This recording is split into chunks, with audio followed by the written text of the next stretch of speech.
हरे कृष्णा। तो आप सब भक्तों का स्वागत है आज की कक्षा में। तो आज हम हृदय से सबका स्वागत करते हैं और गीता डिप्लोमा कोर्स में।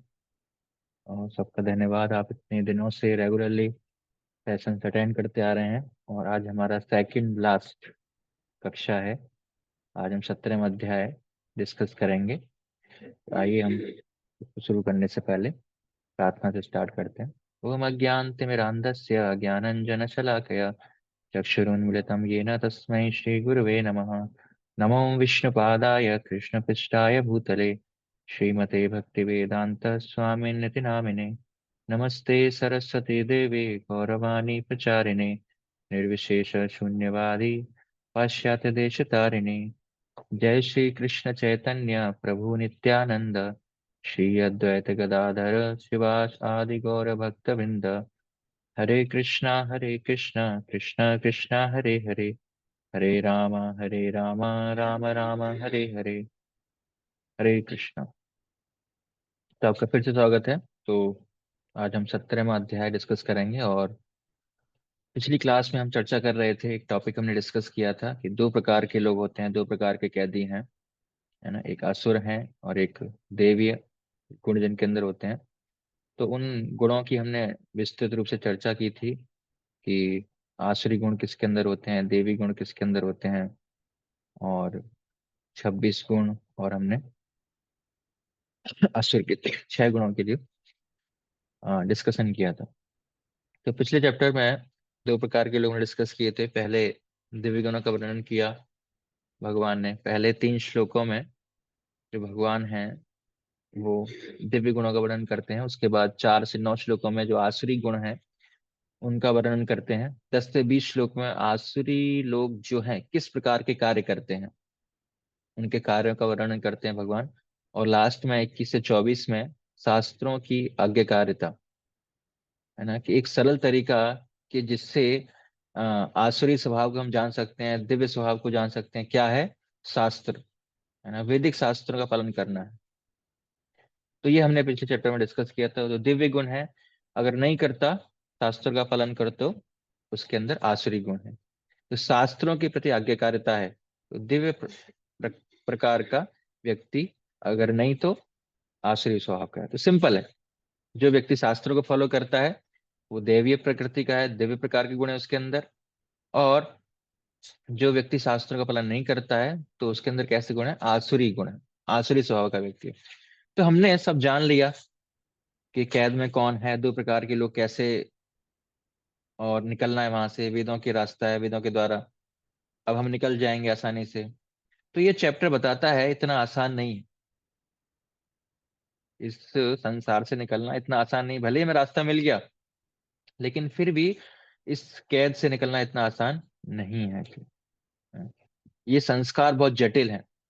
जिस प्रकार कृष्ण उदाहरण देते हैं चैप्टर 15 में अश्वत्थ वृक्ष का, इतना जटिल वृक्ष है, तो यहाँ से निकलना इतना आसान नहीं है। तो अपने बल पर नहीं निकला जा सकता है, बहुत जटिल है। जटिलता आती है, क्यों आती है? 3 गुणों के कारण। 3 गुण हैं जो हम कई अध्यायों से डिस्कस करते आ रहे हैं। तो ये चैप्टर जो है उस जटिलता को समझाने में सहायता करता है कि कितना जटिल है। और इस अध्याय में पता चलेगा कि कौन से गुण ज्यादा हमें प्रभाव डालते हैं हमारे ऊपर, इस संसार से निकलने में बहुत ज्यादा रुकावट पैदा करते हैं, रुकावट क्रिएट करते हैं। तो उन गुणों के बारे में यहाँ पर हम चर्चा करेंगे कि क्या जटिलता है, गुणों की जटिलता के बारे में हम चर्चा करेंगे। तो आज के अध्याय को स्टार्ट करने से हैं, और इस चीज को समझकर पहली चीज को समझते हैं कि देवी स्वभाव अर्थात ज्ञान, वेदाध्ययन, वेदों का अध्ययन करना, वेदों में उसकी श्रद्धा है, वेदों को वो मानता है। और दूसरा, जो वेदों में नियम दिए हैं उनका पालन भी करता है। और तीसरा, वेदों का जो वास्तविक अर्थ है उसको समझता है या फिर समझने का प्रयास करता है। 4 वेद हैं, मैं वेद को जानता हूँ, वेद में जो लिखा है उसका पालन भी करता हूँ, लेकिन एक मशीन की तरह, एक रोबोट की तरह पालन करता हूँ, उसका वास्तविक अर्थ की तरह पालन करता हूँ। ये क्यों दिया है, इससे क्या होगा, मुझे क्यों करना है, इसको वास्तविकता में कैसे करना है, उसको समझने का प्रयास भी करता है साथ में। खाली रोबोट मशीन की तरह नहीं, नहीं, उसको वास्तविक अर्थ पता है कि मैं ये चीजें नियम पालन क्यों कर रहा हूँ। और चौथा है उसके अंदर श्रद्धा भी है। श्रद्धा मतलब ये जो मैं कार्य कर रहा हूँ पूर्ण श्रद्धा है, मतलब इससे मुझे लाभ मिलेगा, विश्वास है पूर्ण रूप से। तो ये जो चार चीजें हैं, तो भक्ति देवी स्वभाव का कहलाता है। अगर ये चार चीजें जो व्यक्ति कर रहा है तो उसको हम देवी स्वभाव का व्यक्ति कह सकते हैं, उसके अंदर देवीय गुण है। तो सिद्धांत क्या है, अगर वैदिक शास्त्रों का नियम पालन करे तो देवी गुण, अगर ना करे तो आसुरी गुण। श्रद्धालु है देवी स्वभाव, अश्रद्धालु है आसुरी स्वभाव। तो देवी स्वभाव का जो व्यक्ति है, उसके अंदर श्रद्धा होगी, और जो आसुरी स्वभाव का व्यक्ति होगा उसके अंदर श्रद्धा नहीं होगी, वो अश्रद्धालु होगा। तो अर्जुन पूछना चाहते हैं कि जो लोग वैदिक ग्रंथों को नहीं मानते, वेदों में श्रद्धा नहीं है ना, और बटी हुई है श्रद्धा इधर उधर, कहीं कुछ श्रद्धा इधर है कुछ श्रद्धा इधर है, तो उनका क्या होगा। तो देवी स्वभाव के कहलाएंगे या फिर आसुरी स्वभाव के कहलाएंगे वो व्यक्ति। तो उनकी श्रद्धा किस प्रकार की श्रद्धा है, तो ये अर्जुन जानना चाहते हैं भगवान कृष्ण से। तो अर्जुन के इस प्रश्न का उत्तर भगवान पहले श्लोक से स्टार्ट करते हैं। तो भगवान बोलते हैं, ये शास्त्र विधि मृत्सृज्य यजन्ते श्रद्धयान्विता तेषां निष्ठा तु का कृष्ण सत्वमाहो रजस्तमः। तो भगवान कह रहे हैं, हे अर्जुन पूछ रहे हैं, हे कृष्ण, जो लोग शास्त्र के नियमों का पालन ना करके अपनी कल्पना के अनुसार पूजा करते हैं, उनकी स्थिति कौन सी है। वे सतोगुणी हैं, रजोगुणी हैं या तमोगुणी हैं। तो जो लोग शास्त्रों के नियमों का पालन ना करके, मतलब वो वेदों को नियमों का पालन नहीं करते हैं, अपनी कल्पना के अनुसार पूजा करते हैं, अपने मन के अनुसार जो अच्छा लगा, जैसे अच्छा लगा, उनकी स्थिति क्या है। सतोगुणी है, रजोगुणी है, तमोगुणी है, क्या स्थिति है उनकी। तो ऐसे अर्जुन जानना चाहते हैं। एक उदाहरण देंगे आपको समझाने के लिए यहाँ पर। जैसे कुछ लोग हैं, वे एक मनुष्य को भगवान मानकर पूजा करते हैं, तो उनका क्या होगा। क्या वो देवी कहलाएंगे या वो आसुरी कहलाएंगे। उनकी श्रद्धा सात्विक है, कैसी श्रद्धा होगी, क्या कहना चाहेंगे उसके बारे में। इस प्रकार अर्जुन जानना चाहते हैं। और अर्जुन यह भी जानना चाहते हैं कि उन लोगों को कोई आध्यात्मिक लाभ मिलेगा। अगर ऐसी कोई पूजा अर्चना करते हैं तो क्या उनको लाभ मिलेगा, या वैसे ही वो टाइम पास कर रहे हैं केवल, कोई आध्यात्मिक बेनिफिट नहीं मिलने वाला, क्या होगा उनके साथ। तो उनको जीवन में सच में आध्यात्मिक सफलता मिलेगी या नहीं मिलेगी। और अगर उनको आध्यात्मिक सफलता मिलेगी तो कैसे उस आध्यात्मिक सफलता को वो प्राप्त करेंगे, उनके लिए कुछ आशा है या नहीं है। तो ये सारे प्रश्न जो हैं अर्जुन के मन में हैं, और वो कृष्ण से पूछ रहे हैं, इन सब प्रश्नों को पूछना चाहते हैं। तो कृष्ण कहते हैं दूसरे श्लोक में, त्रिविधा भवती श्रद्धा देहिनाम। जो व्यक्ति देहधारी है, जिसके पास मनुष्य शरीर है, देह है जिसके पास में, उसकी तीन प्रकार की श्रद्धा होती है। अब श्रद्धा है क्या, फेथ हम जिसे कहते हैं ना, वो क्या है। कुछ कहते हैं फेथ, फेथ वगैरह क्या है, कुछ नहीं होता है, हम फेथ पे विश्वास नहीं करते। लेकिन वास्तविकता में फेथ है क्या, व्हाट इज फेथ, श्रद्धा किस चीज को कहते हैं। तो इसको समझाने के लिए एक डायग्राम से समझने का प्रयास करेंगे इसको। आत्मा, आत्मा हर जीव के अंदर है, तब आत्मा है। चैप्टर 2 में हमने डिस्कस किया था, जाना था इसको। तो आत्मा में कुछ स्वाभाविक गुण होते हैं, वो आत्मा के साथ हैं। आप आत्मा को उनसे अलग नहीं कर सकते, उनको आत्मा से हम अलग नहीं कर सकते। जैसे आत्मा में चेतना है, तो आप उसको आत्मा से अलग नहीं कर सकते। जहां आत्मा है वहां चेतना होगी ही होगी। वैसे ही आत्मा में प्रेम है, और वैसे ही आत्मा में एक श्रद्धा है, जिसको शुद्ध श्रद्धा कहते हैं। यह आत्मा के साथ है, इसको आप आत्मा से हटा नहीं सकते। यह आत्मा के बाय डिफॉल्ट है, उसका नेचर है, उसका स्वभाव है। तो ये जो श्रद्धा है, शुद्ध श्रद्धा है, ये शुद्ध चेतना से आती है, शुद्ध हृदय से आती है। वास्तविकता में शुद्ध आत्मा की शुद्ध श्रद्धा होती है, लेकिन जब उस आत्मा के ऊपर एक शरीर का आवरण आ जाता है ना, तो शरीर से वो आत्मा ढक जाती है। मतलब उस आत्मा को एक शरीर मिल जाता है, वास्तविक भौतिक शरीर, जो 84 लाख प्रकार के कैटेगरीज हैं उनमें से किसी भी प्रकार का हो सकता है। तो वो श्रद्धा कैसे हो जाती है, इसको समझने की कोशिश कीजिए। डायग्राम बहुत आसान तरीके से समझा रहा है इसको। तो इस कॉन्सेप्ट को, अब वो शरीर है, वो या तो सतोगुण से प्रभावित शरीर होगा, या अगर सतोगुण से प्रभावित शरीर होगा तो यह जो श्रद्धा है जो आत्मा से निकल रही है वो सतोगुणी श्रद्धा बन जाएगी।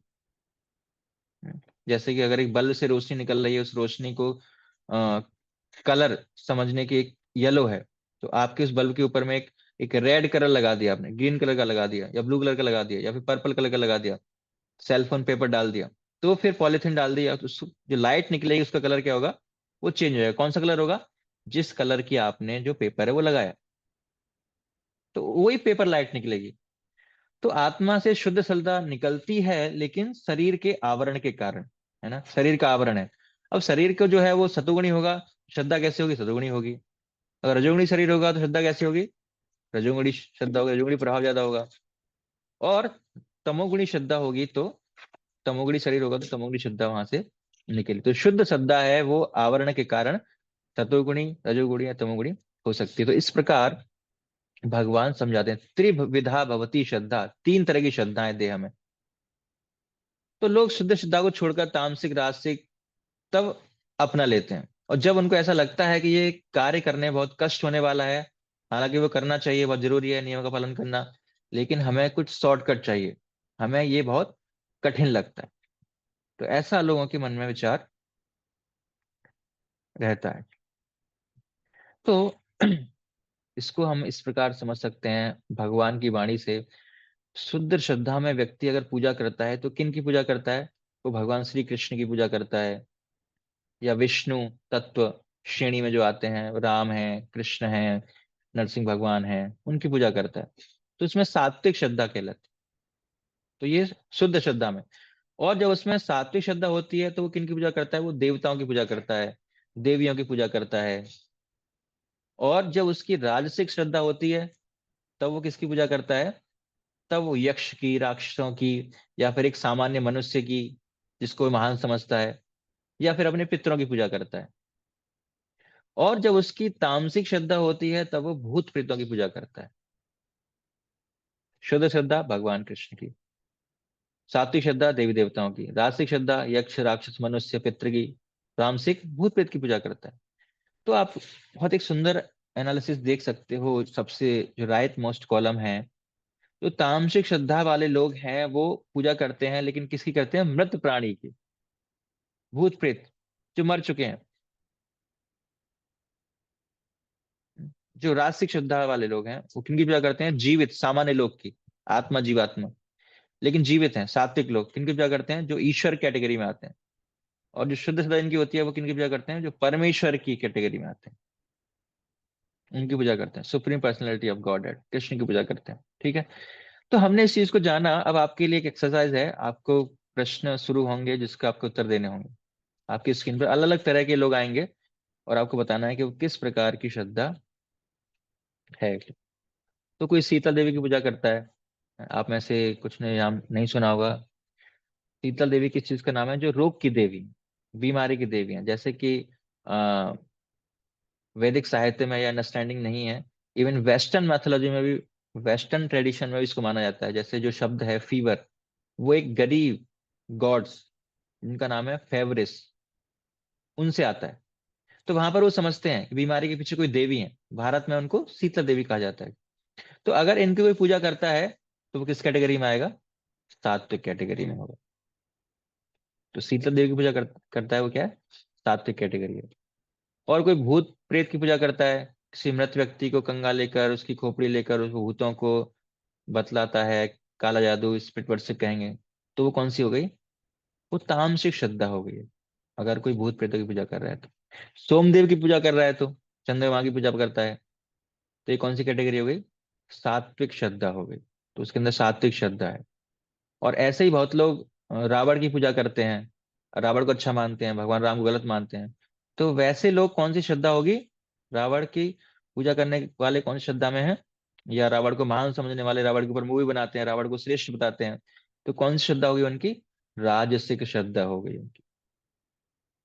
उसी प्रकार तांत्रिक की पूजा करना क्या है, तामसिक श्रद्धा है, वह तांत्रिक की पूजा कर रहे हैं, है ना। मोहनदास करमचंद गांधी, ये महान व्यक्ति हैं, इनको आ, आरती दिखानी चाहिए, गांधी जी लीजिए या कोई पॉलिटिशियन लीजिए, अंबेडकर हुए, नेहरू हुए, तो एबीसीडी कोई भी है, उनकी पूजा कर रहे हैं ऐसे महान व्यक्ति की, तो कौन कहलाएगा, राजसिक श्रद्धा।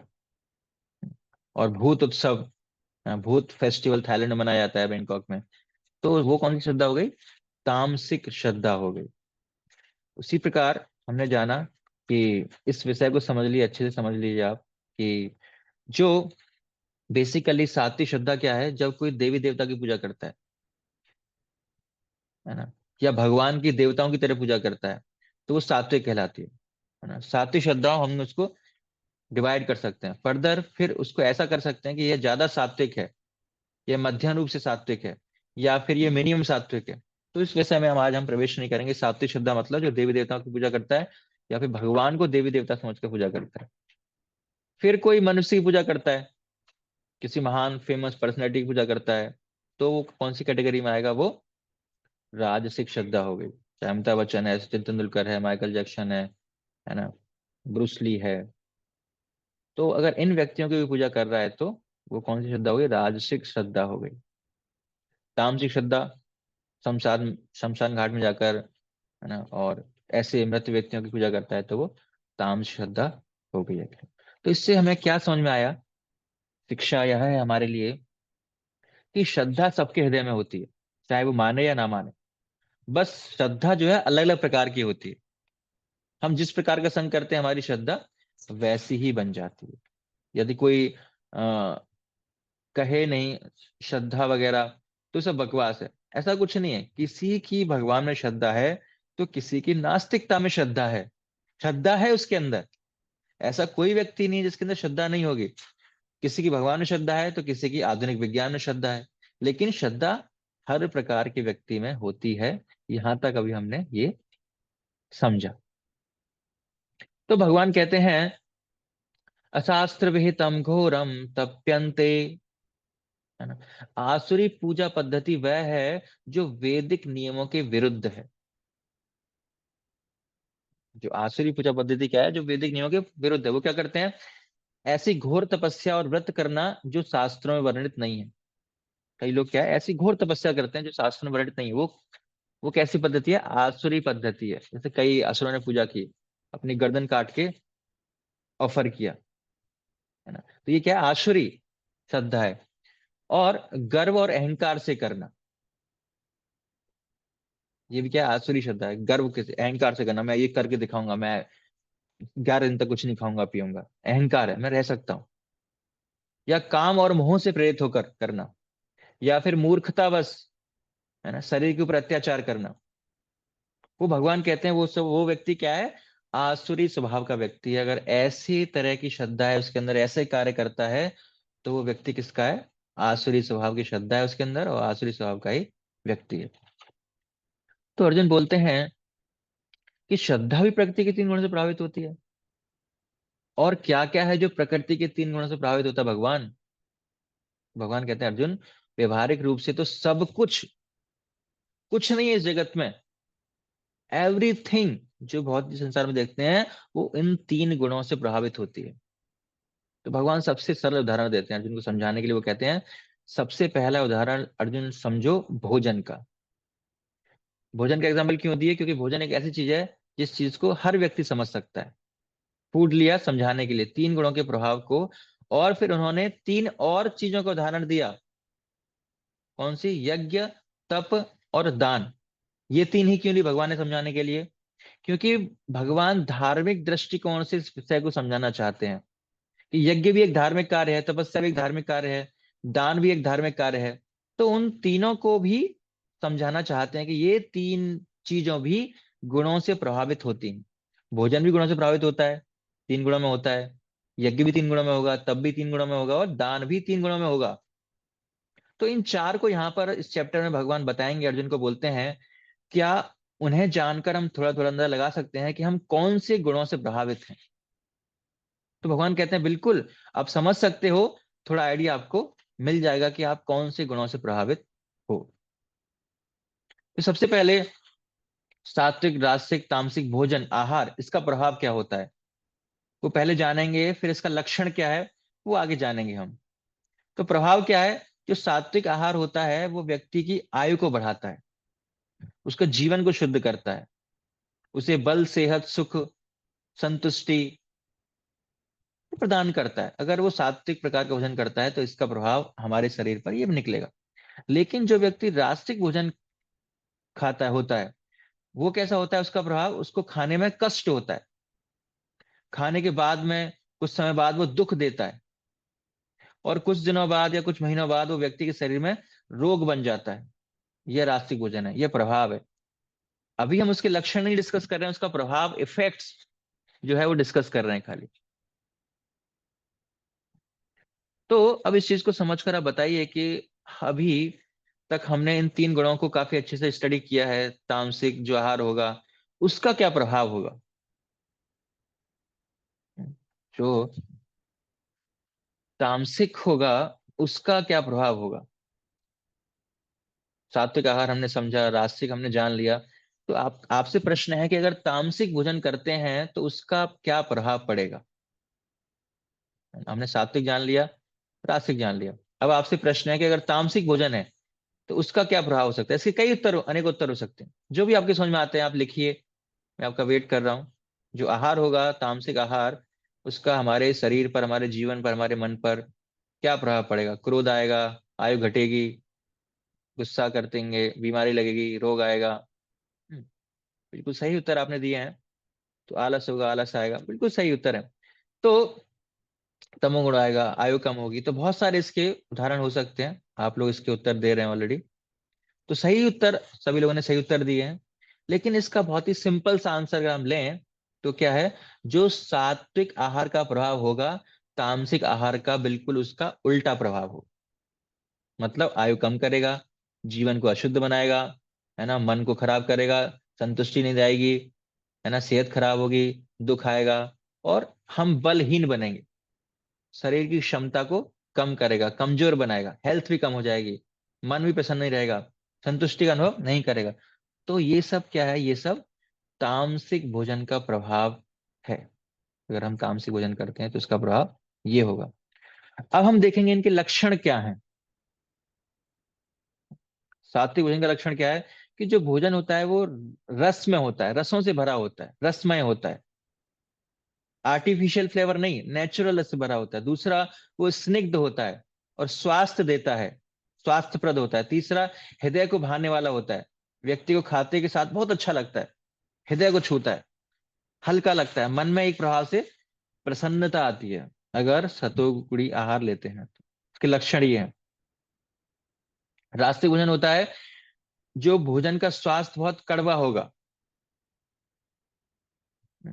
खट्टा होगा, नमकीन होगा, बहुत ज्यादा तीखा होगा, बहुत ज्यादा गर्म होगा, चटपटा होगा, जीभ जलेगी, गला जलेगा, पेट जलेगा, पसीना निकलेगा, बहुत ज्यादा चटपटा है, बहुत ज्यादा रूखा सूखा, शरीर को जलाता है, पेट को भी जलाता है। तो ये क्या है, ये रास्तिक भोजन के लक्षण है। और तामसिक भोजन सड़ा हुआ होता है, बासी होता है, पुराना सड़ गया, झूठा है, किसी और का झूठा खाना, वो कोई भी क्यों ना हो, उसमें स्वाद नहीं है, स्वाद डाला जाता है मसाला मिर्च मिलाकर या कुछ चीजें डालकर, उसमें कोई एक्चुअली उसका अपना कोई टेस्ट नहीं होता, तो बेस्वाद होता है। तो ये गुण है तामसिक के, तामसिक भोजन के। तो भगवान गीता में एक एक एग्जाम्पल नहीं देने वाले कि ये ऐसा है, ये ऐसा है, ये ऐसा है। वो क्वालिटीज बता रहे हैं, और उसके बेसिस पर हम डिसाइड कर सकते हैं कि कौन सा भोजन किस कैटेगरी में आता है। तो सात्विक आहार सबसे अच्छा, मन के लिए, शरीर के लिए, बुद्धि के लिए, आत्मा के लिए। राजसिक थोड़ा सा नीचे आ गया, तामसिक बिल्कुल बेकार। तो अब सात्विक भोजन को पहचानना हो, जानना हो, तो आप इन चार पॉइंट्स को देख लिए। अगर ये चार हैं तो वो सात्विक है। सबसे पहला क्या है, वो भोजन को प्राप्त करने में व्यक्ति या तो किसी प्रकार का हिंसा नहीं करता है या मिनिमम हिंसा करता है, मतलब कोई हिंसा नहीं करती। अगर बिना हिंसा के हम किसी को प्राप्त कर रहे हैं तो वो सात्विक है। दूसरा, वो नेचुरल है, प्राकृतिक है, आर्टिफिशियल नहीं है, उसमें प्रकृति से प्राप्त हो रहा है, लेकिन उसमें हिंसा नहीं है। तीसरा, स्वादिष्ट होगा, उसका नेचुरल टेस्ट होगा, उसमें कुछ डालना नहीं पड़ेगा उसको टेस्टी बनाने के लिए, उसका नेचुरल टेस्ट होगा। जो हर एक सब्जी का, एक फल का अपना एक अलग स्वाद होता है, तो वो सात्विक आहार है। और चौथा सबसे महत्वपूर्ण है, वो व्यक्ति के आरोग्य बढ़ाता है, मतलब शरीर में बीमारी जाती है और शरीर हेल्दी बनता है, बीमारी शरीर से चली जाती है।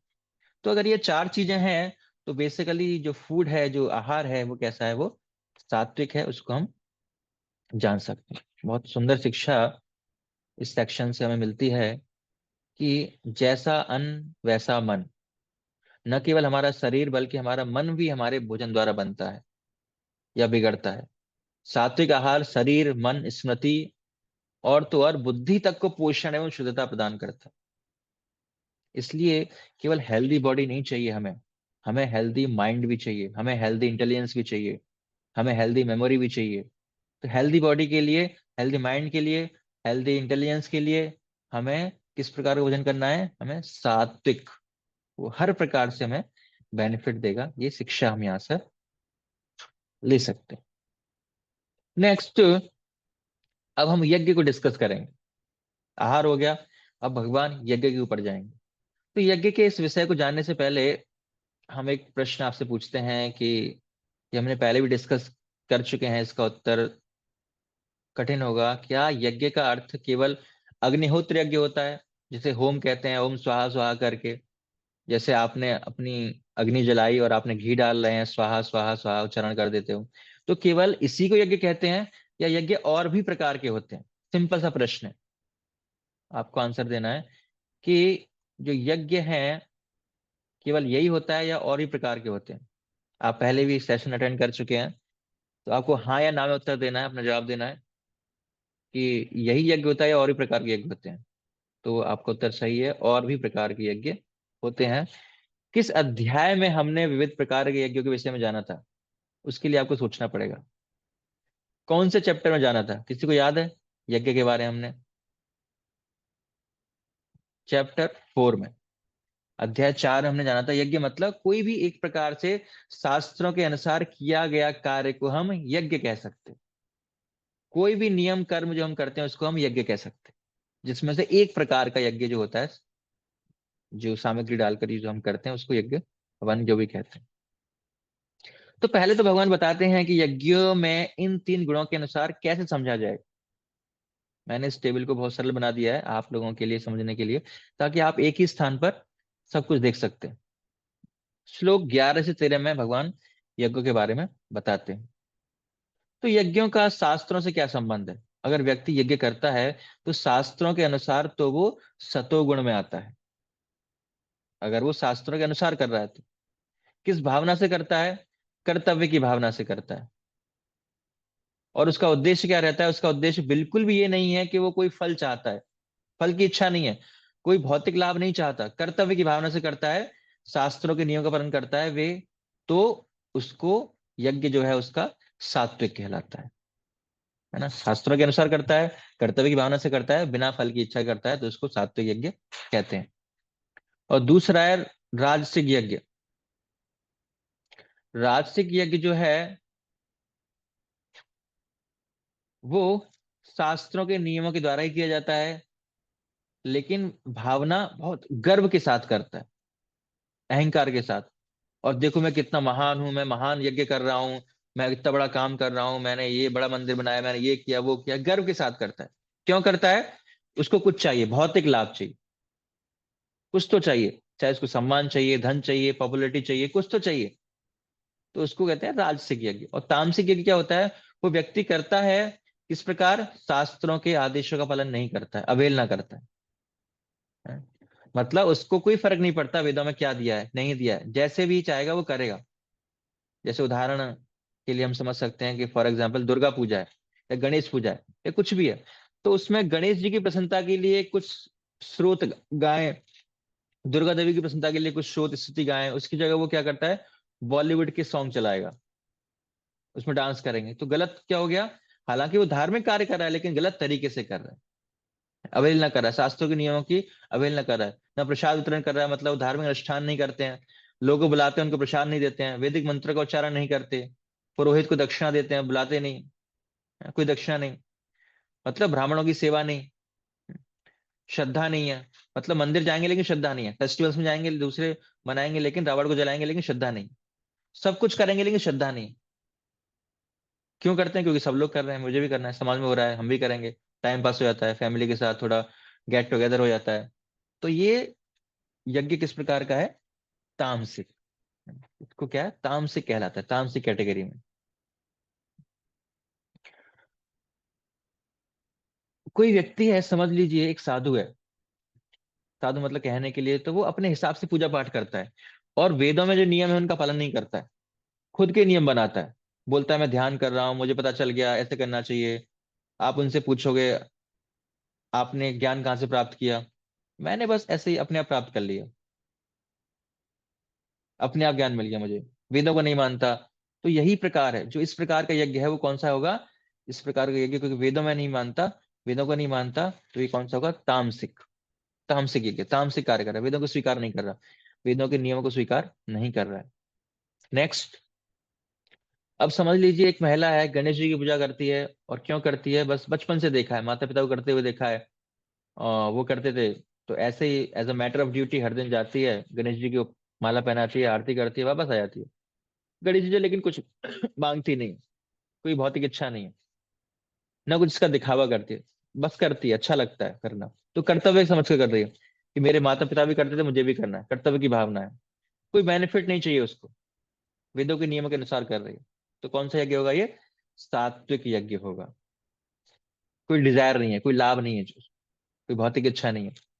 और नेक्स्ट ही महिला है गीता, इसको मिला है, इसने नया नया गीता मिला, गीता पढ़ती है, लेकिन गीता क्यों पढ़ती है, सीखना चाहती है कि ज्यादा ज्यादा धनी कैसे बने, ज्यादा धन कैसे कमाए, कैसे ज्यादा पैसे कमाए, लीडरशिप क्वालिटी सीखना चाहते हैं, जिससे कि ज्यादा से ज्यादा पैसा कमा पाए। तो गीता ये से ये सीखना चाहती है। तो गीता पढ़ना एक यज्ञ है, लेकिन पर्पस क्या है, पैसा कमाना। तो इस प्रकार का भगवान यज्ञ के बारे में बताते हैं, कौन सा है, राजसिक यज्ञ है। तो इस प्रकार भगवान यज्ञों के बारे में यहाँ पर ये सारी चीजें बताते हैं। और जो इसके बाद नेक्स्ट टॉपिक जो है तपस्या, तपस्या जो है अलग अलग प्रकार की तपस्या होती है। तो तपस्या के बारे में बताते हैं। अभी ये जो वर्ड तपस्या है, लोग इससे घबरा जाते हैं, कि हम आपसे जानना चाहेंगे तपस्या शब्द का सरल मीनिंग क्या है। अगर आपसे पूछा जाए कि तपस्या किसको कहते हैं, तो किसको तपस्या कहेंगे, हम्म? तपस्या किसको कहते हैं, तपस्या आपने सुना होगा। What is the meaning of this word तपस्या, क्या अर्थ है, बताने का प्रयास कीजिए। तपस्या कुछ फॉलो करना डेली, और ऐसे बहुत सारी चीजें फॉलो करें, रोज खाना खा रहे हैं तो तपस्या है। तपस्या का मतलब क्या होता है, कंट्रीब्यूशन, किस चीज का कंट्रीब्यूशन, श्रद्धा, किसी चीज को छोड़ना, सेक्रीफाइस, व्रत। तो तपस्या का सिंपल मीनिंग ये है कि व्यक्ति क्या करता है, तपस्या का अर्थ है कि व्यक्ति आध्यात्मिक जीवन में बढ़ने के लिए कुछ ऐसे कार्य करता है जिसको करने से शरीर को कष्ट मिलता है। मतलब अपनी स्वेच्छा से कुछ ऐसे कष्टों को स्वीकार करना आध्यात्मिक प्रगति के लिए, उसको बोलते हैं तपस्या। मतलब वो नहीं करना चाहे तो, मतलब स्वेच्छा से स्वीकार कर रहा है कुछ कष्ट, कुछ प्रॉब्लम्स, वॉलेंटरी स्वीकार कर रहा है। क्यों कर रहा है, कि मुझे स्पिरिचुअली प्रोग्रेस करना है, मुझे आध्यात्मिकता में आगे बढ़ना है। उसको क्या बोलते हैं, उसमें उसको हम तपस्या बोलते हैं। मुझे करना है, भले ही मुझे भौतिक रूप से कष्ट मिले, लेकिन फिर भी मुझे करना है। क्यों, उसको तपस्या कहते हैं, मुझे आध्यात्मिक प्रगति करनी है। तो इसको बोलते हैं तपस्या। तो हम शरीर के द्वारा कार्य करते हैं, इसके अलावा भी हम दो और तरीकों से कार्य करते हैं। वो कैसे कार्य करते हैं, शरीर से कार्य करते हैं दो तरीके से, और काया वाचा मनसा। काया मतलब शरीर से, वाचा बोली से, मन से हम कार्य करते हैं। तीन प्रकार की तपस्या भी होती है इसी प्रकार। तीनों में सबसे कठिन है ना, तीन प्रकार के कार्य हो गए, उसी प्रकार तीन प्रकार की तपस्या हो गई, काया वाचा मनसा। तो सबसे कठिन तपस्या किसकी है, शरीर की, वाणी की, या फिर मन की। बिल्कुल सही आंसर, मनसा। जो मन की तपस्या है वो सबसे कठिन है। भगवान ने तीन प्रकार की तपस्या जो है उसका पहला वर्णन करेंगे। उसमें सबसे जो सूक्ष्म है वो क्या है? मन है, इसीलिए सबसे कठिन क्या है, मन की तपस्या। तो सबसे पहले भगवान शरीर की तपस्या को वर्णन करेंगे, और बोलते हैं भगवान, देव द्विज गुरु प्राज्ञ पूजनम शौच मार्जवम ब्रह्मचर्य महिंसाम च शारीरम तप उच्यते।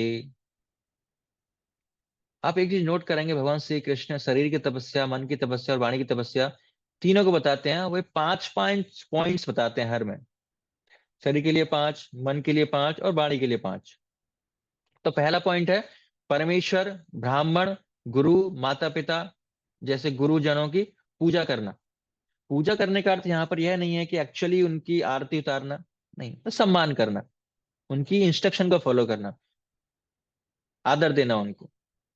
किस प्रकार का आदर देते हैं? जो उचित होते हैं उस प्रकार का आदर दे। जैसे माता पिता को प्रणाम करना है, गुरुजनों को प्रणाम करना है, ब्राह्मणों को प्रणाम करना है, परमेश्वर को आराधना करनी है। तो ये शरीर की तपस्या है, ये 5 कार्य करना। भगवान के सामने झुकना, ब्राह्मणों के सामने झुककर, गुरुजनों के सामने झुकना, प्रणाम करना, माता पिता के सामने जाकर झुकना, प्रणाम करना, अपने से बड़ों के सामने झुकना, ये शरीर की तपस्या है। दूसरा, शरीर को पवित्र रखना, सरल होना, स्वभाव से ब्रह्मचर्य का पालन करना और अहिंसा। तो ये 5 चीजें करना, ये क्या है? ये शरीर की तपस्या है। नेक्स्ट भगवान कृष्ण वाणी की तपस्या बताते हैं। अनुद्वेग करम वाक्यम सत्यम, ऐसे करके 5 चीजें हैं। सत्यम, भाने वाला, लाभप्रद, शुद्ध न करने वाला, वैदिक साहित्य का अध्ययन। तो ये वाणी की तपस्या है। तो पहला है सत्यम, ऐसे वचन कहो, ऐसे वचन कहना जो सबसे पहले सत्य हो, उसमें झूठ ना हो, सही चीज हो। अब कोई कहे ठीक है मैं सच किस प्रकार का कहूं कि लोगों को बुरा लग जाए, लोगों को नीचा दिखाने के लिए, उनका मजाक कर उतारने के लिए? नहीं नहीं नहीं। सत्य इस प्रकार का होना चाहिए कि वो सुनने में अच्छा लगे, मधुर तरीके से। लोग कहते हैं कि सच तो हमेशा कड़वा होता है। किसी व्यक्ति ने उसको कड़वा माना, नहीं माना, वो उसकी प्रॉब्लम है, लेकिन आपको अननेसेसरली कड़वा मत बनाइए, कड़वा मत बनाइए। उसको कड़वा बनाने की कोई शुरुआत मत कीजिए। उसको इस प्रकार प्रस्तुत करें, कोशिश करें कि वो भाने वाला हो, अच्छा लगे। तो दूसरा। और फिर तीसरा है, ऐसा नहीं है कि हर चीज जो सत्य है वो किसी को बताना जरूरी है। ये भी सोचना चाहिए कि क्या ये बताने से उस व्यक्ति को लाभ मिलेगा? अगर लाभ नहीं है तो क्यों बताना? उसमें फायदा किसका? नहीं बताने वाले का फायदा, नहीं सुनने वाले का फायदा। तो सत्य वचन कहूं, इस प्रकार कहूं कि सुनने में अच्छा लगे, और तब ही कहूं जब उसको कहने से कुछ लाभ मिलना चाहिए व्यक्ति। तो इस प्रकार मत कहो कि व्यक्ति को ज्यादा डिस्टर्ब हो जाए, शुद्ध न हो, शुद्ध हो जाए। साथ ही साथ वैदिक साहित्य को पढ़ना भी तपस्या की वाणी है। वैदिक साहित्य को पढ़ना, ये क्या वाणी की तपस्या है।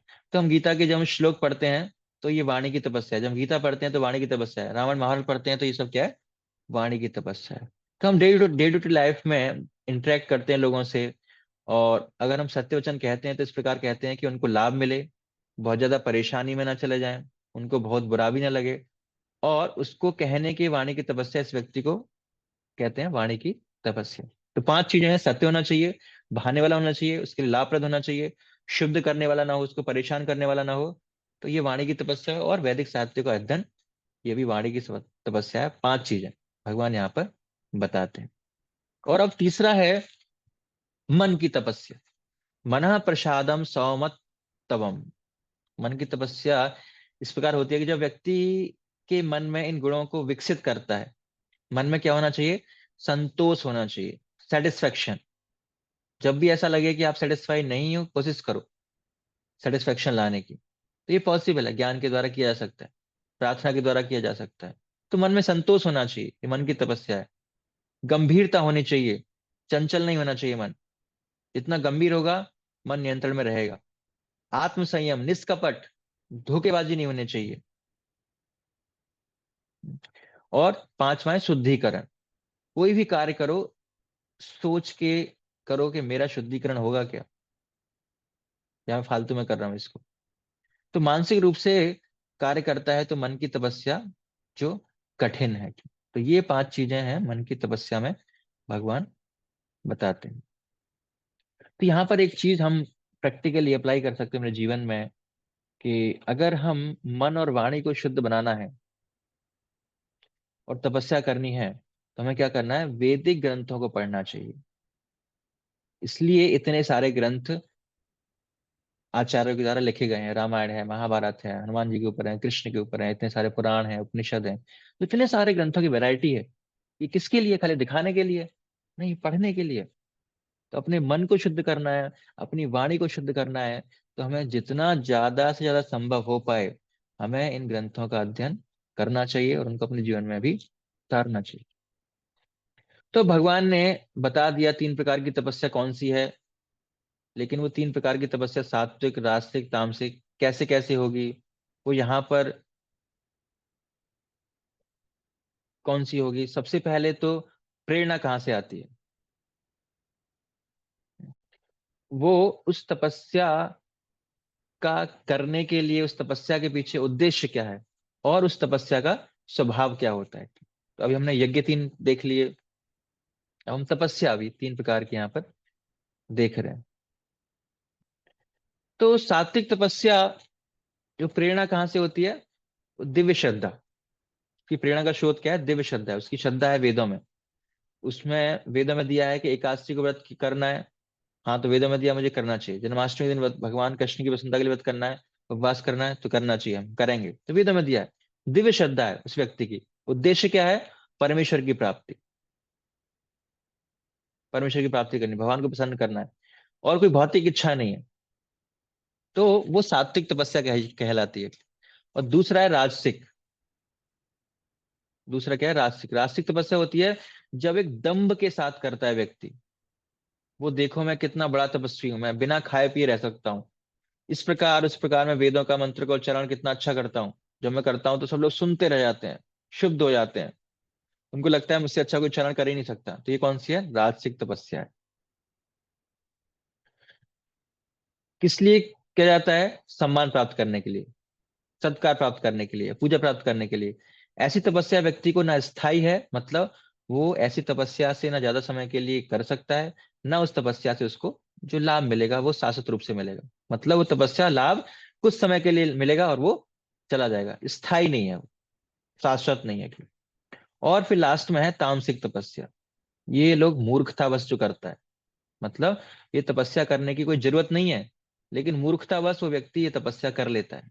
उसका उद्देश्य क्या होता है, दूसरों का नाश होना चाहिए, दूसरों का विनाश करना है, दूसरों को हानि पहुंचानी है।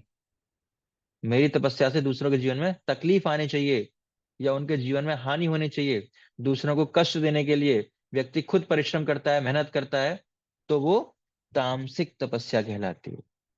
और उसको स्वयं को चोट पहुंचती है, आत्मा का उत्पीड़न होता है उसमें। तो ऐसे भी लोग होते हैं जो सोचते हैं कि हमारा नुकसान हो रहा है तो होने दो, कोई दिक्कत नहीं है, उनका नुकसान हो रहा है वो जरूरी है, मुझे बहुत मजा आ रहा है ना, मेरे चलो मेरी चोरी हुई कोई दिक्कत नहीं, लेकिन बगल वाले में घर में चोरी हो गई ना, अच्छा हुआ। तो दूसरे का नुकसान होना चाहिए। तो ये क्या है, तामसिक सोच है, ये तामसिक तपस्या में आता है। तो इसको यहाँ हमें समझा कर अभी हम एक यहाँ शिक्षा लेते हैं कि भगवत गीता हमें केवल यह नहीं सिखाती क्या करना चाहिए और क्या नहीं करना चाहिए, वो यह भी सिखाती है कि जो कुछ भी करना चाहिए वो किस मानसिकता के साथ करना चाहिए। इस प्रकार हम सही कार्य करने की सही कला सीखते हैं। मैं हमेशा ये कहता हूँ, केवल सही कार्य करना सही नहीं है, सही कार्य को सही समय पर करना, सही स्थान पर करना और सही सोच के साथ करना, ये भी उतना ही महत्वपूर्ण है। स्थान महत्वपूर्ण है, किसके साथ किया गया है, क्यों किया गया है, वो भी महत्वपूर्ण है। केवल हमने सही कार्य किया वो महत्वपूर्ण नहीं है, उसमें वो सही नहीं बन जाता, उसमें बहुत सारे फैक्टर्स हैं। तो गीता हमें सही कार्य तो सिखाती है, लेकिन ऑफ कोर्स उस कार्य को किस मनोभाव के साथ करना है, किस मेंटेलिटी के साथ करना है, किस गहराई से करना है, वो सारी चीजें भी भगवत गीता सिखाती है, जो एक साइंस है, आर्ट ऑफ डूइंग वर्क, कर्म करने की कला सिखाती है, जीवन जीने की कला भगवत गीता हमें सिखाती है। अब नेक्स्ट टॉपिक पर हम जाएंगे जो दान है। यज्ञ तपस्या हो गया, है ना, हमने भोजन के बारे में डिस्कस कर लिया, अब है दान। चौथा टॉपिक है दान के बारे में भगवान बताएंगे। तपस्या बता दिया, अब लास्ट में इस चैप्टर में 3 गुणों के अनुसार समझाएंगे कि वो है दान। तो बहुत लोग दान देते हैं। मैं गूगल पे इसको थोड़ा सर्च कर रहा था, स्टडी कर रहा था, मैंने जाना कि एक CAF नाम की ऑर्गेनाइजेशन है, चैरिटीज एड्स फाउंडेशन। तो वो स्टैटिक्स रखती है, तो उसके आधार पर जब उन्होंने 125 देशों में लगभग 13 लाख लोगों का सर्वे किया, तो उन्होंने ये स्टैटिक्स पाया कि जो टॉप 8 कंट्रीज हैं डोनेशन जो चैरिटी करते हैं, वो इस प्रकार हैं। सबसे पहले USA है, उसके बाद में म्यांमार है, ये बहुत छोटा देश है, न्यूजीलैंड है, ऑस्ट्रेलिया है, आयरलैंड है, कनाडा है, यूके है, नीदरलैंड है। ये स्टैटिक्स कितना सही है वो मुझे नहीं पता, लेकिन हम जान सकते हैं क्योंकि ये ऑफिशियल रिकॉर्ड तो नहीं है, फिर भी एक अंदाजा लगा सकते हैं हम। उन्होंने ये रिजल्ट दिया कि 10 साल के सर्वे के बाद उन्होंने दिया लगभग 100 से अधिक देशों के ऊपर। इनका क्राइटेरिया क्या था सर्वे करने का? 3 चीजें, कि व्यक्ति ने एक अनजान व्यक्ति की सहायता की, व्यक्ति ने किसी संस्था को धन दिया, या किसी व्यक्ति ने किसी ऑर्गेनाइजेशन में, संस्था में समय दिया। पिछले वर्ष 2020 में इस ऑर्गेनाइजेशन के अनुसार टोटल पैसा जो चैरिटी में दिया गया वो था लगभग $471 बिलियन। इतना पैसा चैरिटी में गया, लगभग 4 खरब 37 अरब, इतना पैसा चैरिटी में दिया गया सब लोगों ने मिलकर। तो व्यक्ति अलग अलग प्रकार की चैरिटी करता है, जैसे गरीबों को देना, बीमारी को देना, है ना, वृद्धों को देना, ब्लड डोनेट करना, कोई चीज डोनेट करना। बहुत अलग अलग प्रकार के लोग चैरिटी करते हैं, दान देते हैं। बहुत से लोग ऐसे समझते हैं कि किसी प्रकार की चैरिटी हो वो आध्यात्मिक है, चाहे कुछ भी करो वो सब आध्यात्मिक बन जाता है। अभी आपका ज्ञान, जो अंडरस्टैंडिंग हमने गीता अभी जितनी पढ़ी है हमने, या इतने दिनों में जो हम गीता पढ़ते आ रहे हैं, 3 गुणों को भी हमने समझा है कि किस प्रकार का दान, किस प्रकार का दान आध्यात्मिक होता है। तो मैंने दान लिया, या दान देना अच्छी बात है, लेकिन क्या किसी भी प्रकार का दान आध्यात्मिक होता है? ये प्रश्न है आपसे, कि कैसे भी हम किसी व्यक्ति को दान देंगे तो वो आध्यात्मिक माना जाएगा? ऐसा होगा, हाँ या ना? किसी भी प्रकार से किया गया दान क्या आध्यात्मिक होगा? यस और नो? नहीं, है ना, ऐसा नहीं है ना, कॉमन सेंस है। हर दान आध्यात्मिक नहीं होता है, या आ, किसी प्रकार से किसी मेंटेलिटी से दान किया गया आध्यात्मिक नहीं हो सकता। तो दान के प्रकार भी अलग अलग होते हैं। तो अभी आप बताएं हम कौन सा प्रकार का दान कैसा होता है, वो बाद में बताएंगे। अभी आपसे जो गुणों को आपने समझा है उसके विषय में हम एक प्रश्न का उत्तर आपसे पूछना चाहेंगे कि किस प्रकार का दान है। मान लो एक व्यक्ति है, एक व्यक्ति वो शराबी है, आपको पता है, आप उसको दान देते हो, तो वो किस प्रकार का दान होगा? ऑफ कोर्स मैंने दान अलग अलग 3 कैटेगरीज में होते हैं, अभी आपको बताएंगे, लेकिन अभी बताया नहीं है 3 गुणों के बारे में जो दान होता है। तो जितना भी हमने ज्ञान अर्जित किया उसके बेसिस पे अब बताइए कि अगर मैंने किसी व्यक्ति की सहायता की, ऐसे शराबी को दान दिया, तो वो कौन सा दान है? तामसिक है। तो कौन सी कैटेगरी में हो गया वो? तामसिक हो गया। तो दूसरा नेक्स्ट लीजिए, कि आप किसी व्यक्ति के पास में आए और उसकी लाइफ में बहुत सारी प्रॉब्लम्स हैं, बहुत प्रॉब्लम है, कुछ हेल्प कर दें, कुछ हेल्प कर दें। तो आप उसकी हेल्प करते हो, ठीक है, लो इतने पैसे लो, और आपने कुछ पैसे दे दिए उसको। लेकिन आपकी इच्छा है कि मैं पैसे तो दिए हैं, लेकिन मुझे फ्यूचर में वापस चाहिए, या मुझे इंटरेस्ट के साथ चाहिए। अगर इससे नहीं चाहिए तो मैंने दान दिया है तो इससे मुझे कुछ पुण्य चाहिए, पुण्य मिलेगा मुझे वापस, पुण्य के रूप में आएगा। तो अगर हम इस तरह का दान देते हैं तो वो किस प्रकार का दान होगा? कौन से गुण में होगा वो दान? रास्तिक, बिल्कुल सही उत्तर। तो ये किस प्रकार का दान होगा? ये रास्तिक दान होगा। और तीसरा नेक्स्ट है, कि भिखारी पैसे मांगता है ना, धनी व्यक्ति से 2,000 को वो फेंक कर उसे देता है, और तुम भी, है ना, अपमान करता है उसका, भिखारी का। तो ये किस प्रकार का दान होगा? अपमान की भावना से किया गया है, या गलत तरीके देने का तरीका अलग गलत है? ये कौन सा दान होगा? तामसिक। ये तामसिक है। और चौथा है, अब कोई व्यक्ति दान देता है, इवन आध्यात्मिक संस्था को दान देता है, स्पिरिचुअल इंस्टीट्यूशन को दान देता है, लेकिन उसका दान देने के पीछे पर्पस है कि मुझे कुछ टैक्स बेनिफिट चाहिए, इसलिए मैं चैरिटी दूंगा, टैक्स बचेगा, अगर नहीं बचेगा तो नहीं दूंगा। तो ये किस प्रकार की चैरिटी होगी? सात्विक होगी, राजसिक होगी, या तामसिक होगी? आध्यात्मिक संस्था को दिया है लेकिन टैक्स बचाने के लिए दिया गया है, तो ये किस प्रकार का दान होगा? बिल्कुल सही उत्तर, राजसिक दान है ना? तो यही 3 प्रकार का दान जो है भगवान कृष्ण गीता में बताते हैं। क्या कहते हैं भगवान कृष्ण? कि 3 प्रकार के दान का वर्णन करते हैं, सत्व, रजस और तमस। तो जो सात्विक दान के पीछे की जो प्रेरणा क्या है ना, कर्तव्य की भावना से, मेरी ड्यूटी है, भगवान ने दिया है तो मुझे देना चाहिए, मैंने लोगों से प्राप्त किया तो मुझे देना चाहिए, कर्तव्य की भावना से, as a matter of duty.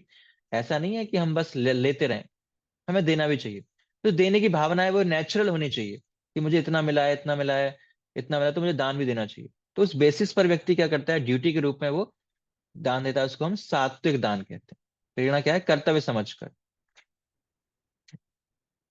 और राजसिक दान क्या है, इच्छा के साथ, मुझे ये मिलेगा, बेनिफिट मिलेगा, फ्यूचर में ये व्यक्ति मेरी हेल्प करेगा, वो राजसिक दान है। प्रेरणा इस प्रकार है। सात्विक दान में प्रत्युपकार की नहीं होना चाहिए, मतलब उसको रिटर्न में कुछ नहीं चाहिए, as a matter of duty किया बस, सेटिस्फेक्शन देने में संतुष्ट। रास्तिक में उसे कुछ चाहिए, प्रत्युपकार चाहिए, मुझे चाहिए, या तो मेरा सेवा करो, या मेरे दूसरे को बताओ मैंने इतना अमाउंट दिया, इत्यादि इत्यादि।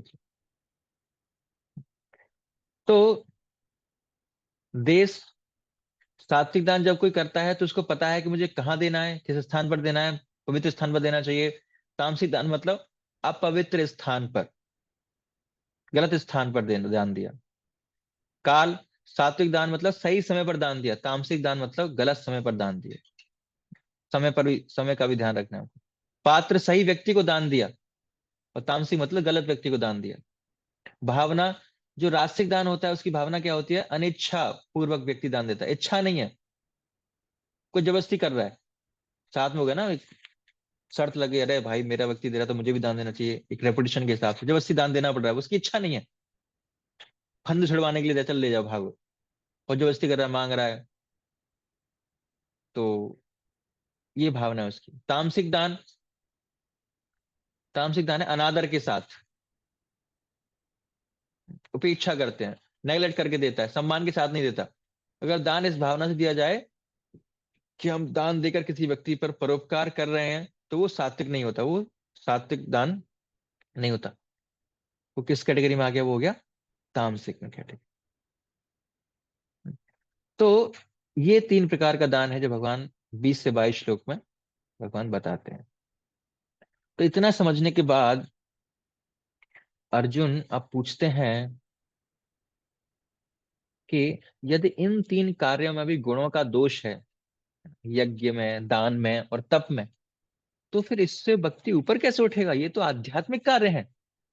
अगर ये भी, इनमें भी दिक्कत है, तो फिर तो भक्ति के लिए कोई होप ही नहीं है, क्या करेगा व्यक्ति फिर। तो कैसे अर्जुन कहते हैं इनसे ऊपर उठेगा। तो अर्जुन का ये क्वेश्चन क्यों है कि ये तो धार्मिक कार्य है ना, इनसे लोग धर्म को समझते हैं, दान दो एक्सेट्रा एक्सेट्रा। तो अर्जुन तीन गुणों से प्रभावित होकर करेगा तो उसे आध्यात्मिक लाभ कैसे मिलेगा, समझ नहीं पा रहा अर्जुन कह रहे हैं।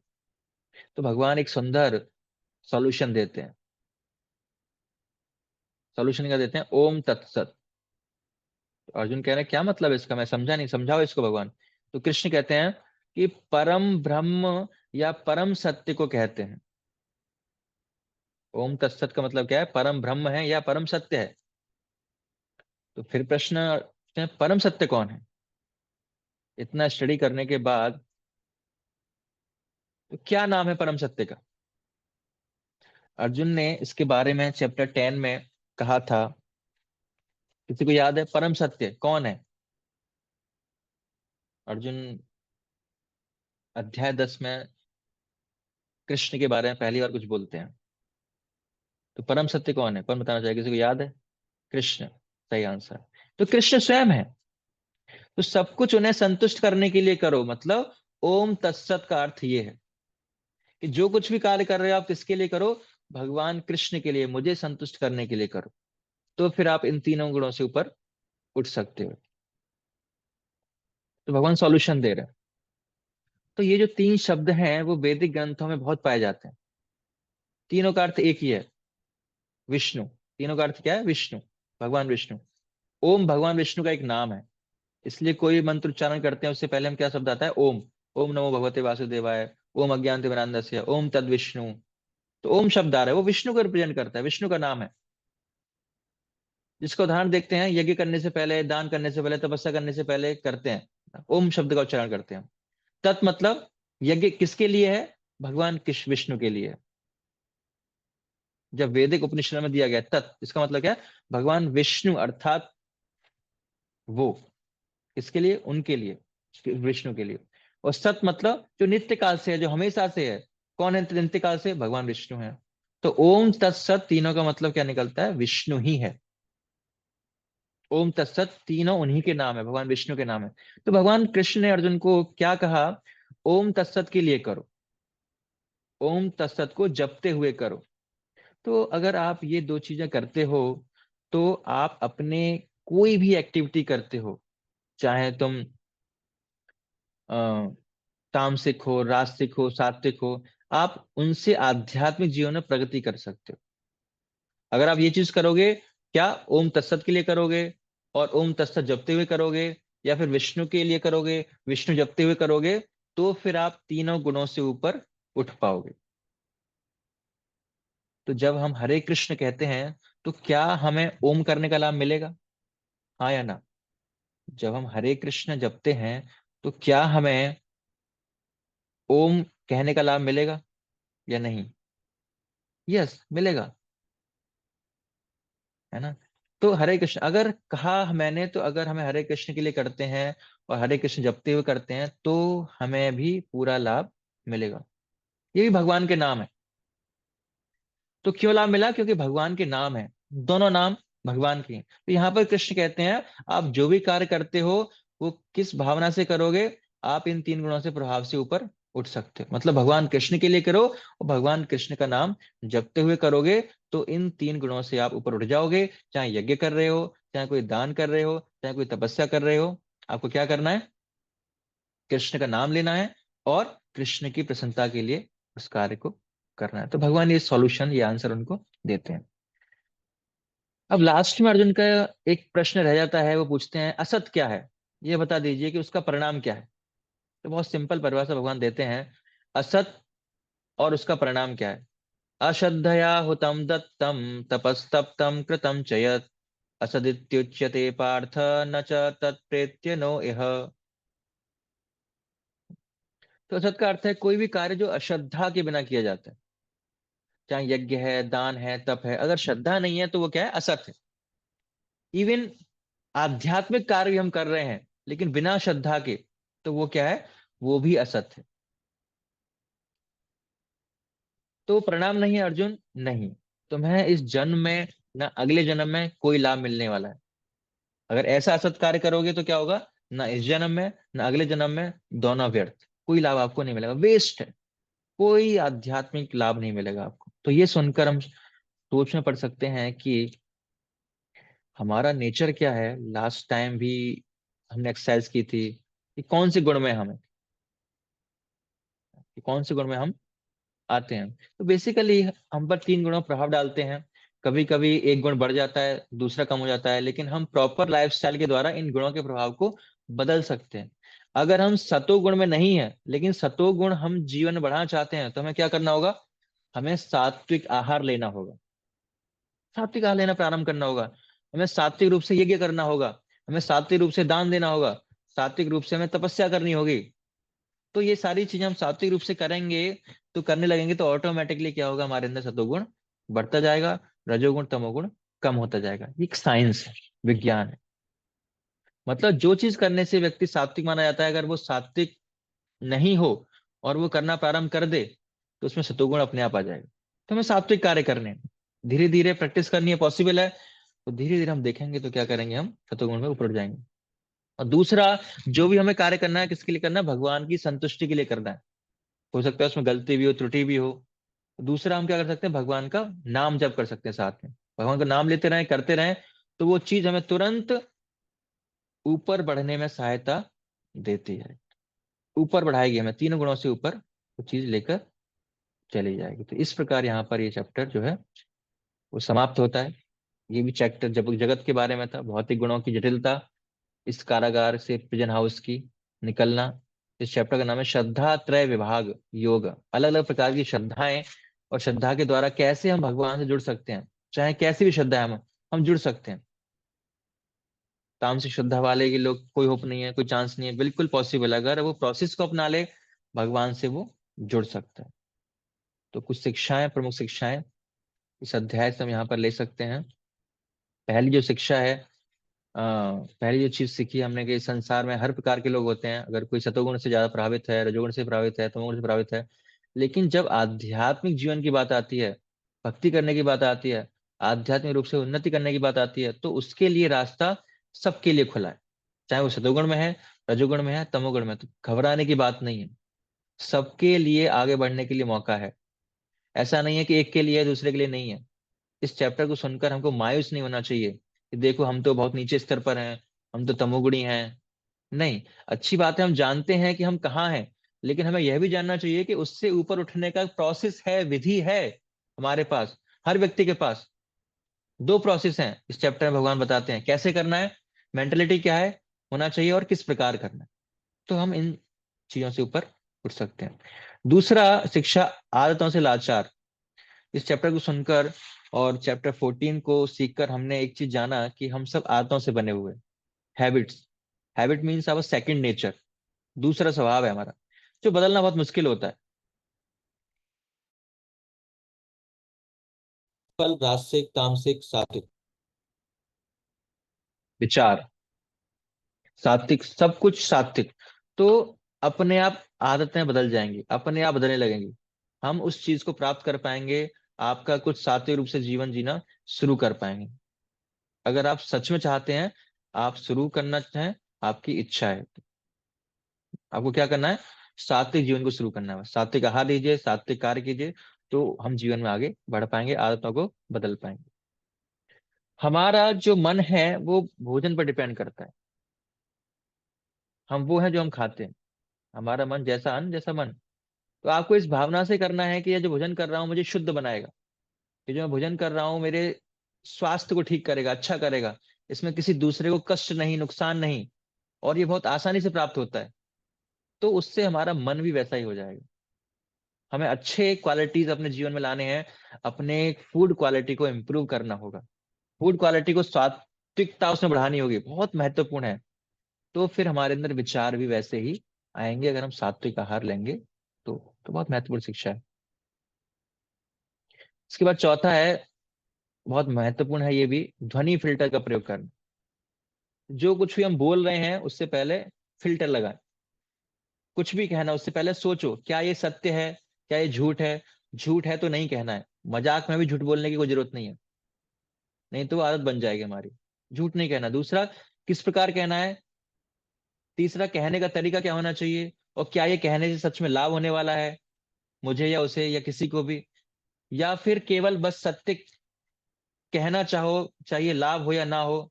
चौथा, बहुत ज्यादा उसको कष्ट नहीं होना चाहिए, उस प्रकार का नहीं कहना चाहिए। और पांचवा, वैदिक ग्रंथों का उच्चारण करना चाहिए।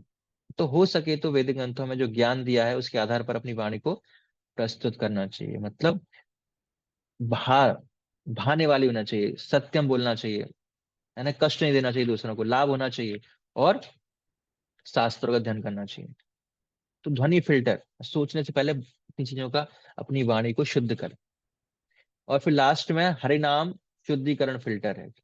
जो भी हम कार्य करते हैं उसको फिल्टर कर सकते हैं, प्योरीफाई कर सकते हैं, अगर हम उसके साथ में भगवान का नाम जोड़ देते हैं। तो ये बहुत महत्वपूर्ण है, बहुत इफेक्टिव साइंस है। जैसे अगर आप बीमारी से बचना चाहते हो तो प्रिकॉशन रखते हो, ठंड में ऐसे वगैरह हम कपड़े वगैरह पहन के रखते हैं, तो वैसे ही कार्यों में तीन गुणों का दोष रहेगा ही रहेगा हमेशा। तो उस दोष को अगर हटाना है तो क्या करना है हमें, हरि नाम का फिल्टर यूज करना है। प्योरिफिकेशन फिल्टर, शुद्धि करनी है, भगवान का नाम। जो भी हम कार्य करें किसके साथ करें, भगवान के नाम के साथ करें, भगवान की प्रसन्नता के लिए करें। तो हमारा सभी प्रकार का जो कार्य है वो क्या है, शुद्ध हो जाएगा। ये भगवान के नामों में इतनी शक्ति है जो इन कार्यों को शुद्ध कर सकती है। तो ये आज के चैप्टर से कुछ शिक्षा हम ले सकते हैं। आज का चैप्टर एक नजर में हमने क्या डिस्कस किया। अर्जुन का प्रश्न था कि अशास्त्रीय श्रद्धा क्या है। तो कृष्ण बताते हैं पहले तो तीन गुणों से प्रभावित श्रद्धा क्या होती है, श्लोक 2 से 7 में। फिर बताते हैं श्लोक 8 से 13 में तीन गुणों में भोजन क्या होता है और यज्ञ। फिर 14 से 16 में तीन प्रकार की तपस्या। और फिर 17 से 22 में उसी प्रकार सात्विक, राजसिक, तामसिक प्रकार का दान क्या होता है। और फिर लास्ट में 23 से 28 श्लोक में भगवान बताते हैं ओम तत्सत, है ना। यह चैप्टर छोटा चैप्टर था तुलना में नेक्स्ट चैप्टर थोड़ा सा जो कल का लंबा चैप्टर होगा। तो आज यहाँ पर हम क्लोज करते हैं। आपका बहुत बहुत धन्यवाद। और अगला चैप्टर जो हमारा लास्ट चैप्टर होगा इस डिप्लोमा कोर्स का, 18वां चैप्टर, जिसका नाम है शरणागति। तो आपके लिए कुछ अनाउंसमेंट है ये हमारा जो सेकंड लास्ट क्लास थी, और अगले जो नेक्स्ट वीक होगी वो हमारी अंतिम क्लास है ना। आपका फंड छूटने वाला है। तो जिन लोगों ने क्विज नहीं दिए हैं अभी, तो आपके पास ऑप्शन है 15 फरवरी तक जितने भी क्विज जिसके पेंडिंग है वो सारे जमा कर सकते हैं। 15 फरवरी के बाद कोई क्विज एक्सेप्ट नहीं किया जाएगा।